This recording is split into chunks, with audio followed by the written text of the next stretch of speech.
There are jazz magazines that are, and newspapers, that are the primary sources for jazz criticism. And there's a small number of established jazz critics. So you get to, in the business, you get to sort of know who most of them are. I used to follow, the magazines fairly closely when I was new at this. And I was always curious to see what Downbeat, that was certainly has been one of the longest running jazz magazines, has to say, about the records or interviewing different musicians and so on. I stopped following the magazines and stopped reading the reviews, 20 years ago. I remember reading that a lot of people never read the reviews, and I thought that was strange at first, and then I began to understand it, which is you don't want to second guess yourself constantly and you have these emotional reactions, even when critics say good things about you, but are wrong about what they're describing. You feel like they didn't get it.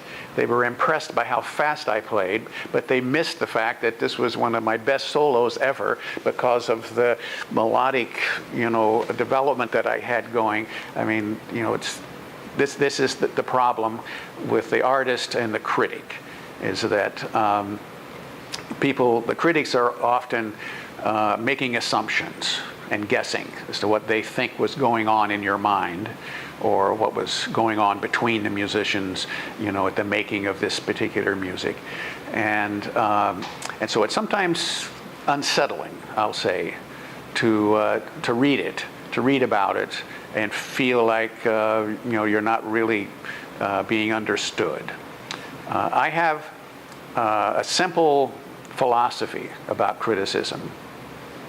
When I read reviews to see about a movie I might want to go see, for instance, or a record I might want to buy that I haven't heard yet,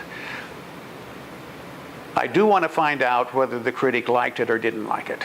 But that's not the main thing I want to find out. I want to find out if I would like it or not. So the critic has to tell me enough about the record or the movie so that I can decide whether it would be my kind of movie. And I love that when I read a negative review of something and I say, I would like that one.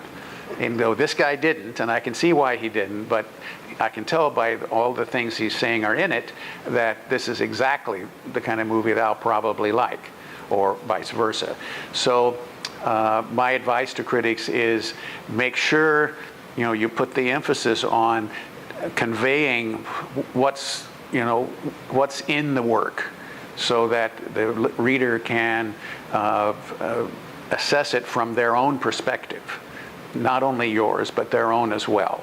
And all the best critics, from Pauline Kael, the wonderful film writer for The New Yorker for years, to who was the film guy in Chicago that passed away recently, Roger Ebert. So the best critics, and the same with the best music critics too, do this really well, and they bring humor and historical perspective. You learn things you didn't know about the musicians, maybe because they have a deep history of the artist and the field and so on. But mostly, I want to know enough about it so I can decide for myself whether I would like it or not.